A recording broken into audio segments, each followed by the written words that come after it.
So in this segment, we're going to be talking about Cornwall set to get less than half of its replacement EU funding, but Conservatives welcome the announcement. So they are welcoming cuts to the funding of their constituency.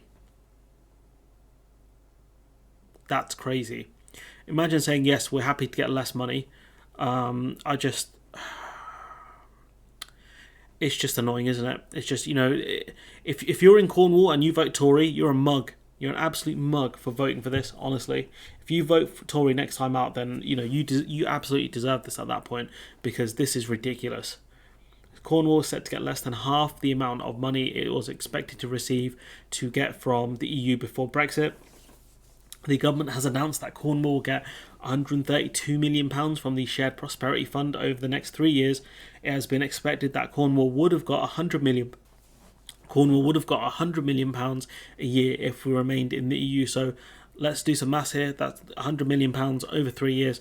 It's £300 million, which is double what the UK are promising through the Shared Prosperity Fund with £132 million. There is another scheme I think Cornwall did apply for, so we'll talk about that, but at the moment it's less than half. Cornwall Council had previously submitted a bid to get £700 million over the next 7 years to match the funding that would have been provided with the EU. And let's not forget here, there were government ministers that said no one would receive less funding than they had whilst we're members of the EU. That's a lie. Cornwall applied for 700 million, got half essentially, and that's over 3 years. We don't know what's going to happen to after that. They receive, say, 132 million over 3 years, right? What happens after 3 years? There'll be a new government. Potentially there'll be a new prime minister. They might not give Cornwall the money. If it was a Labour government as vindictive as the Tories, they wouldn't give Cornwall the money because Cornwall vote Tory.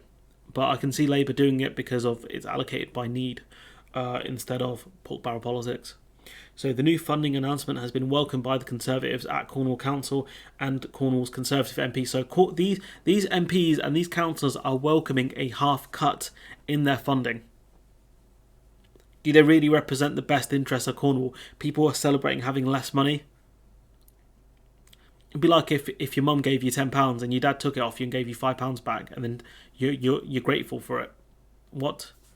However, other councils have expressed concerns about the reduction. Other councillors, have expressed concerns about the reduction in funding and accused the government of breaking promises, which, no surprise there, non-Conservative councillors are going to criticise this.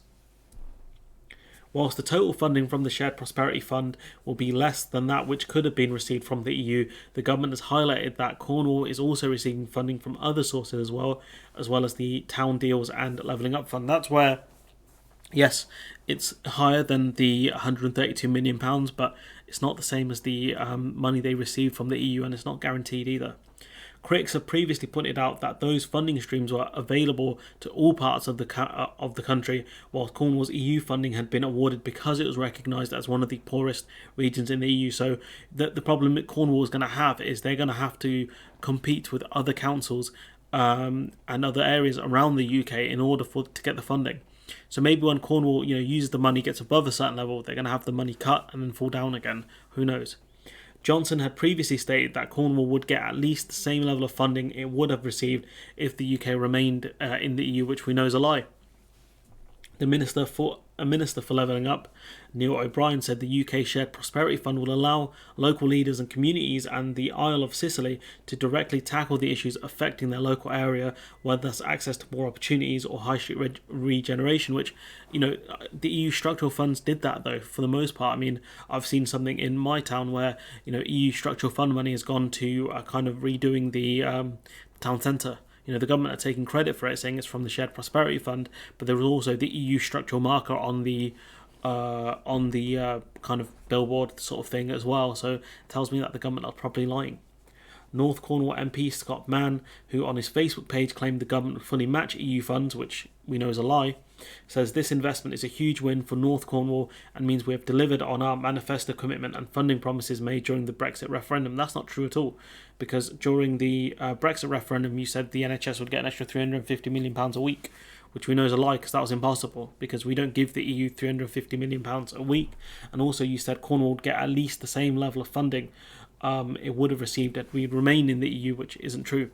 Residents will be able to see the impact of this funding on their communities in the coming years, which they already saw it from the EU funding. The only difference is the EU didn't market it as aggressively as the Tories will. That's the only difference. He says, I'm proud to have been able to play a part in delivering it. What? Delivering less than half? Are you proud of that? I wouldn't be.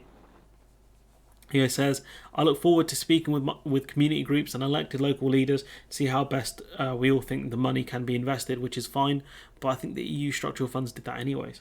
Cornwall's council leader Linda Taylor said the government has confirmed today that Cornwall and the Isle of Sicily, not Sicily, that's another country, Scilly. Is it Skilly? I don't know how to pronounce that. Will receive £132 million from the £2.6 billion Shared Prosperity Fund over the next 3 years. Welcome the significant allocation, but it's still less than what you received before. So congratulations for making yourselves poorer. The Shared Prosperity Fund will enable the council to start delivering on the ambitions set out in the suite of housing, transport, sustainable growth plans, blah, blah, blah. It's about the levelling up nonsense. Steve Double, MP for St Ostwell and Newquay, said it was great news. The government has today confirmed what it said all along. That's not what they said though. They said they would get the full funds they would have received as part of the EU, and they didn't. Cornwall will not lose out its replacement funding now Brexit has taken place. What does this line mean here, pal? Look up here, okay, in the article.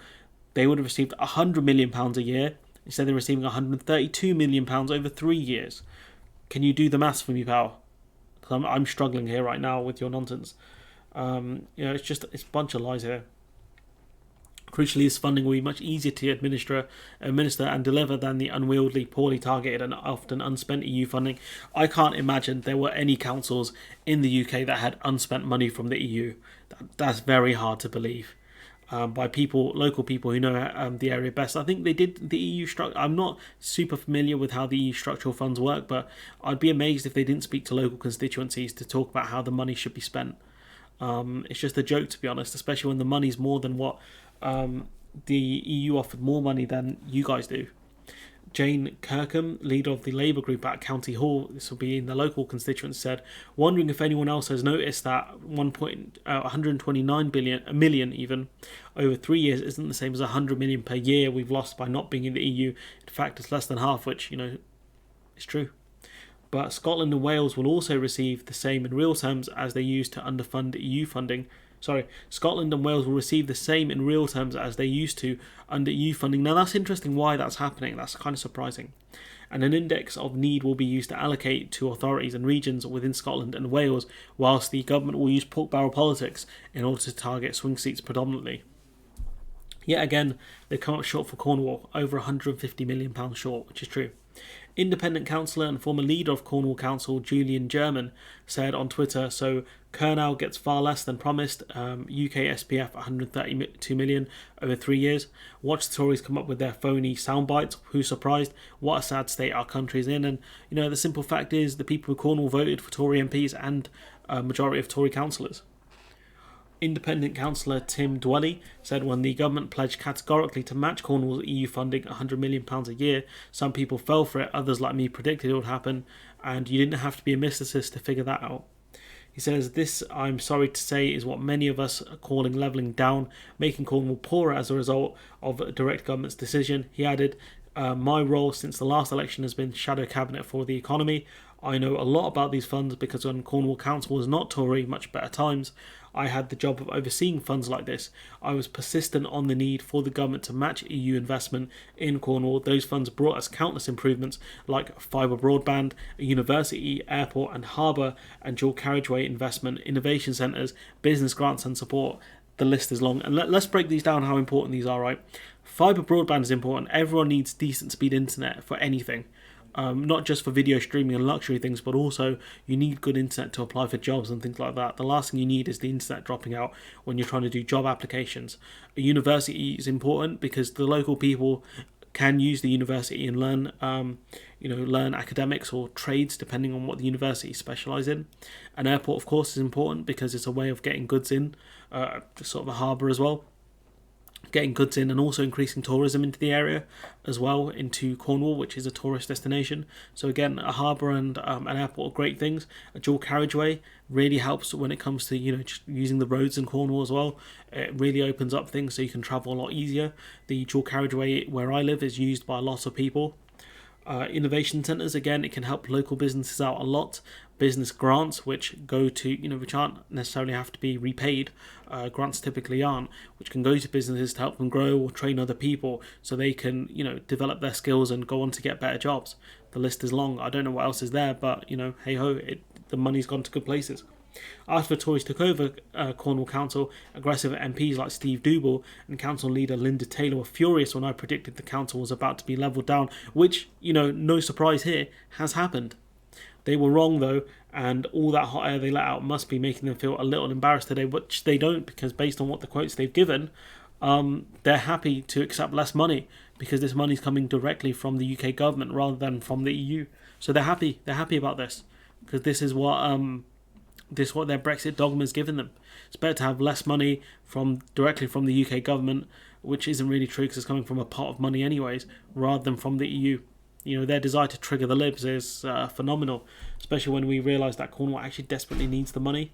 Cornwall Council report confirmed £700 million EU replacement funding is crucial. They desperately need it, and this is where I despair, because the BBC here make it look like Cornwall's going to receive a lot of money, 132 million over the next 3 years. But Cornwall's forecast to receive about 100 million from the European Union before Brexit. So evidently their headline's very misleading, incredibly misleading. The article itself is fine. They talk about the quotes and things like that. It's very 50-50 and all this kind of stuff. But the headline's incredibly misleading, and this is why I get annoyed with the BBC. Why would you write such a dodgy headline if you weren't trying to support the government? A government that's trying to defund you, by the way. But anyways, I'm going to leave it there. Let me know what you think in the comments below. Like, comment, share, subscribe, support the channel on Patreon if you can, and hopefully I'll see you in the next one.